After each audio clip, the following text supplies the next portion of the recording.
Realme and Oppo double tap setting. नमस्कार दोस्तों, स्वागत है आप सभी का तिकराज यूट्यूब चैनल पर। तो दोस्तों, आज के इस वीडियो पर मैं आपको बताऊंगा कि कैसे आप जो है डबल टैप सेटिंग कर सकते हैं। ठीक है, और क्या क्या डबल टैप आपको मिलेगा। ठीक है, आज के इस वीडियो में दोस्तों हम यही चेक करने वाले हैं कि कितना डबल टैप सेटिंग हमें इस डिवाइस पे देखने को मिलेगा। तो चलिए दोस्तों, अगर आपको भी ये जानना है तो वीडियो को देर ना करते हुए ही शुरू करते हैं। और शुरू करने से पहले दोस्तों, अगर आपने चैनल को अभी तक सब्सक्राइब नहीं किया है तो सब्सक्राइब करते हुए बेल आइकन को क्लिक जरूर करें। ठीक है, तो चलिए दोस्तों वीडियो शुरू करते हैं। तो दोस्तों, यहाँ पर डबल टैप सेटिंग हम डायरेक्टली सेटिंग पर जाके ही चेक करेंगे। ठीक है, यहाँ पर हम लिखेंगे कि सर्च के ऑप्शन पे डबल टैप करके, ताकि हमें दोस्तों क्लियर हो जाए। ठीक है, कि कितना डबल टैप ऑप्शन है हमारे पास। Double and then tap. तो अभी अभी दोस्तों यहाँ पर देख सकते हैं क्लियरली, डबल टैप लिखने के बावजूद एक ही आपको सेटिंग दिया हुआ है।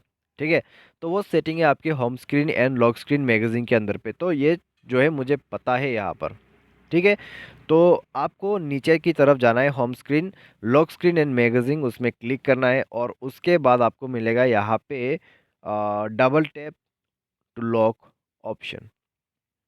ठीक है, अभी दोस्तों डबल टैप का फ्यूचर इस फ़ोन पे बस यही है। Double tap an empty area on the home screen to turn off and lock the screen. तो ये चीज़ दोस्तों आपको स्क्रीन लॉक करने में काम आएगा। ठीक है, जब भी आपका स्क्रीन जो है वो लॉक्ड हो जाएगा, जब भी आपका स्क्रीन जो है इस प्रकार का रहेगा ऑन, तो आप होम स्क्रीन पे जाइए, कहीं भी एम्प्टी स्पेस उसमें टैप कर दीजिए 2 बार, एंड देन आपका जो फ़ोन है वो लॉक्ड हो जाएगा। लेकिन ये सेटिंग इनेबल करने के बाद ही। ठीक है, ये सेटिंग इनेबल करें, उसके बाद ही आप ये चीज़ कर सकते हैं। तो बस ये था आपका डबल टैप सेटिंग। उम्मीद करते हैं वीडियो आपको पसंद आया होगा। Thanks for watching.